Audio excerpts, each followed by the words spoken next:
Hello and welcome to a special edition of the Blood Red podcast. We're looking ahead to Liverpool's Premier League clash against Manchester United at Old Trafford on Monday night. Joining me, if you're well versed on social media, you're probably familiar with my guest here. I'm joined by Mark Goldbridge from the United Stand, a renowned Manchester United fan channel. First of all, Mark, how are you doing? Not too bad. Always a big game against Liverpool, but we've got so much going off with other things as well. People hopefully trying to buy the club, ridiculous offers for transfers, and then obviously this game against Liverpool is big, but we've got other things going on as well. It's a bit of a weird time, to be honest. What's the mood like among supporters going into what is probably the biggest game of the season on paper? But with, like you said, with all the other stuff going on, it sort of overshadows it, doesn't it? Yeah, I don't know whether the Monday night thing has impacted on diluted it as well. I don't know how Liverpool fans feel about that, but certainly I did the preview last night on the United Stand, and it just didn't feel the same as what a Liverpool game should do, really. And I think that is a lot to do with the bad start to the season, the complete contempt towards the Glazers, what they're trying to do now with just chucking money at the problem. So, yeah, I think it has taken the edge off what is, our biggest game at Old Trafford of the season. Yeah. What are your thoughts on the protest going on? I've seen some of your videos on you're encouraging the protests and stuff like that. Well, hopefully we don't see the events that we saw. I think was it 18 months or so ago when the game got postponed with the pitch invasions, things like that. But you do agree that it is important that the fans make their voices heard. Yeah, as we understand, look, the last one was very angry protests, and obviously ended up with people on the pitch, and the immediate aftermath of the Super League. I think the plan is for a very different protest this time, and those people who've organised it, the 58, and then supported by Manchester United Supporters Trust and other organisations, are very clear that it's a peaceful protest. It's very organised. What the timings of it, and I mean, these things can get out of hand, but that's certainly not the intent from United fans. And I heard Jurgen Klopp saying as well that saying that, yes, fans have got the right to protest, but hopefully the game doesn't get cancelled. And even dropping it in there that if it does, there's no time to rearrange it. So you should get the points. So I think if it does get called off, I think that the points probably get allocated to Liverpool anyway. So, which maybe as a United fan, look, I don't want the game to get cancelled. I don't think anybody does, but that just evidences how big this is. It's bigger than a game against Liverpool. It's an opportunity to remove the cash cow owners of the Glazers and try and get back to being a football club again.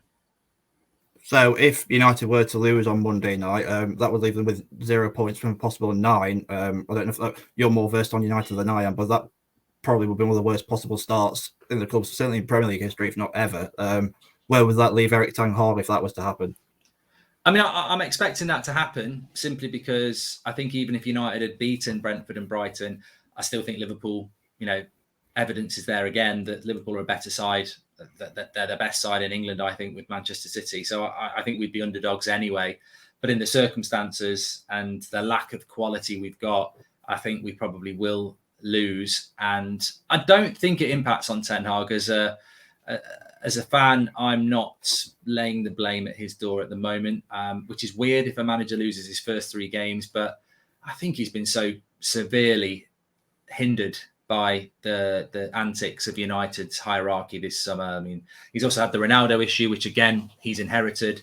They haven't got him the players that he wanted. He's still got a lot of players that shouldn't be at that club. And I think he's learning by the day.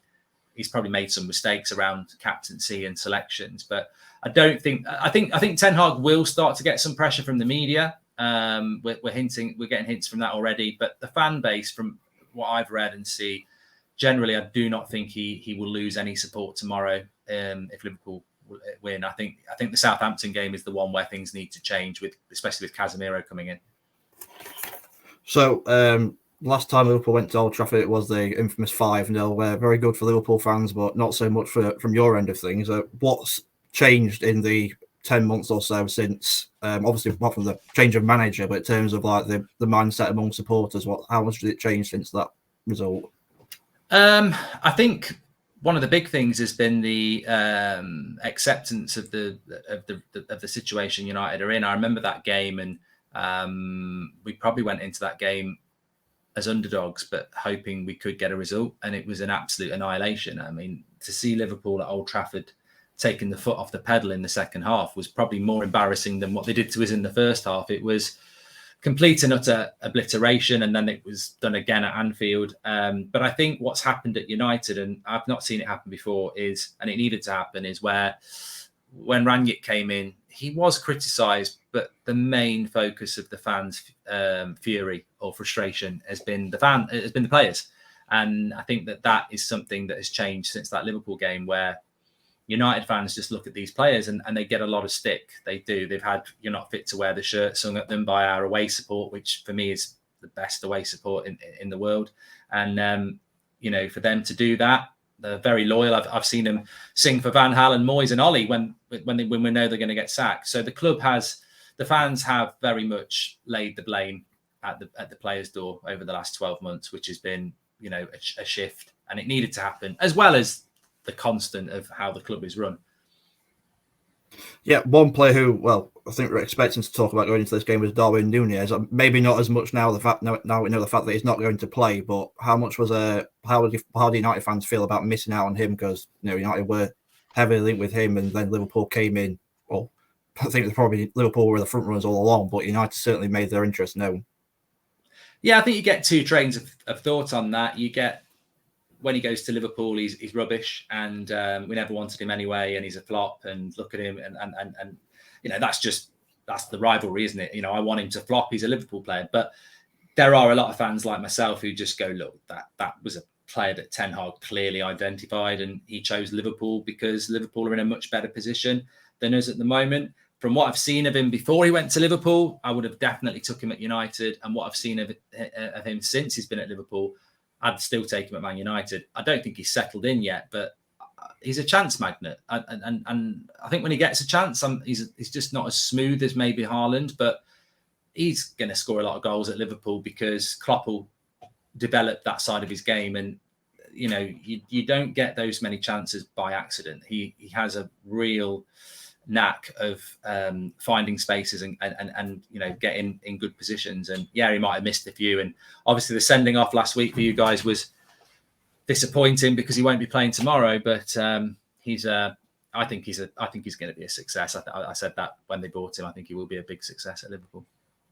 How much will that sending off have changed Ten Hag's plans? Because Liverpool are quite short on the striker front in terms of fitness wise. I mean, Roberto Firmino is coming back, but Darwin Nunez would have expected to lead the line again had he been available. How much will Ten Hag's plans have changed now that he won't have to face him?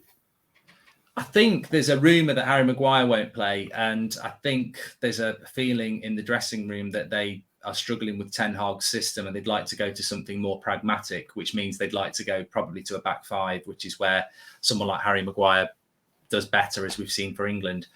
I think with no Darwin Nunez, his aerial threat disappears, or not that Firmino's bad in the air, but I think that should allow us to play Varane and Martinez as a pair, and therefore we should be able to get higher up the pitch at Old Trafford, because although I think we'll lose, I don't think we can sit back against Liverpool like we tried to do at Anfield. I think we've got to try and play the Ten Hag way, and I think without Nunez in the team, it just makes it slightly easier to do that, because I think Nunez skill set would probably have meant Maguire played. Yeah, just on the possible lineup, what other thoughts of the rest of the team how do you expect Ten Hag to go about it?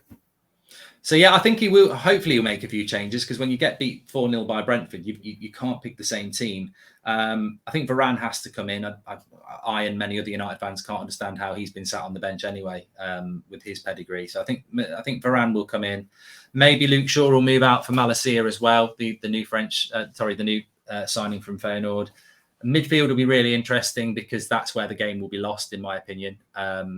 We haven't got Casemiro yet, and really putting a midfield together is so difficult, because he could go with McTominay and Fred. He can't try Eriksen in there again as a holding midfielder. I think, I don't know what he'll do in the midfield. I personally would go Fred, Donny, and Eriksen, and just try and get hold of the ball.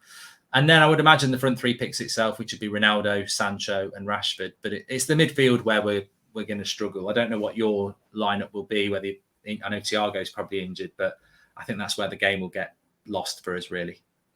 I was about to ask you there, where do you think the key battles will be? Do you think that midfield is certainly going to be the main area to look at? Yeah, I mean, I think our attack will probably end up isolated and out of the game. You've got a good defense as well. The defense will probably end up overrun, and both of those things will happen because the midfield will get dominated. I just got, like many United fans, I've just got no faith in our midfield, and as we all know, games are won and lost in the midfield. So I just think that will be where Liverpool, do take control. And then I've been very impressed with Diaz in the first 2 games. I know Liverpool haven't had the results, but I think he's looked really sharp. And ominously, I think Salah's not really firing yet. So they have got the quality to score Liverpool. So I think the midfield will be where it costs us, unfortunately. Yeah. Just going back to the protest, I think I've seen rumours of possible like fan walkouts and emptying the grounds and things like that. I mean, I think you've spoken about like that's probably not the way to go about it, or maybe certainly not realistic. Where do you stand on that? I think you have to be really careful. I know Liverpool have had their issues in the past where they, with owners, and I think the most important thing is, and we saw it with the Super League, is to try and be unified and not dismiss other fans' ideas. And this sort of took off on social media that they wanted to empty Old Trafford, and the plan was always from the organisations who are sorting out the process was to do a protest. So they've not supported it. And I think my opinion, and we've spoken about it on our community, is that good intentions definitely to try and empty Old Trafford, but you're never going to do it. Like, you're just not going to do it. And if you do it by 10%, it doesn't look anywhere near empty. I don't think you could even half empty Anfield or Old Trafford with a week's notice. And I think that it's just, whilst it's got good intentions, the people whose idea it was need to listen to why people are saying, let's not do that, because you want things to be impactful, and you just can't, I just don't see how you can empty a football ground, especially for a game like that. But there's so many permutations. There'll be people who are traveling from all over the world to watch that game. And how do you reach all those people? And you don't, I think whenever you're doing anything, you don't want to tell people what to do as well. You've got to do something. A lot of people won't turn up to the protest tomorrow, but a lot of people will, because it's an invite thing. So I think telling people not to go into Old Trafford with a week's notice, or even 2 weeks' notice, I just think it's destined to fail, and you don't want something to fail. Yeah, just finally, I think I saw a stat saying this is the first time Liverpool and Manchester United have gone into a game facing each other without either side winning in the season. Who do you think this is the biggest game for? Liverpool chasing Man City for the title, and maybe some other clubs like Chelsea, Arsenal, Spurs have even been mentioned. But what about, who do you think is the biggest game it's for? I think it's a good question, because I do think it's a massive game for Liverpool. I've followed United for years, and I know under Sir Alex, we've started the season like you have. We've definitely taken like 4 points from the first 3 and still won the league. So at the end of the season, you play 38 games, you'll probably draw 5 or 6, lose 2 or 3. And then if you win your rest, you probably still win the league. So the way I'd look at it as a Liverpool fan is, well, look, that's just 2 draws in the draw pile. As long as we don't lose a load, we'll still be up there at the end. But I think if you did lose at Old Trafford tomorrow, not only would you suffer the embarrassment of us being above you in the league, but I think then that becomes a bit of a problem, 2 from 9. So, I think I think for United, if we lose, we could still get top 4, because Arsenal lost their first 3 last year and still fought for top 4. But I think if Liverpool lose tomorrow, which I don't think they will, but it could happen, I think that sort of starts to become a bigger problem than 2 draws, in my opinion. Yeah, and if I was to push you, what score prediction would you give? I think it'll be 2-0 to Liverpool. I genuinely think we'll be better organised. I don't think we're going to get done like we did both times last year. I wouldn't say it's impossible when you've just lost 4-0 to Brentford like we did, but I think it'll be 2-0 to Liverpool. I think it will be a better performance from United. And I don't accept 2-0 to Liverpool, but where we've been in the last 2 games against you and where we've been in the last 2 games of the season, as long as there's a better performance and we can build on it. I'd be over the moon with a draw. I'd be ecstatic with a win. And I don't think it's impossible, but I think logically Liverpool are just that bit a long way ahead of us at the moment. And I think they'll be hurting after dropping points. So 2-0 Liverpool, I think, unfortunately. Okay, thank you very much. Thank you, Mark, for your time. That's all from this edition of the Blood Red podcast. Make sure you stay tuned on the website and across all our Blood Red channels. Until then, see you next time.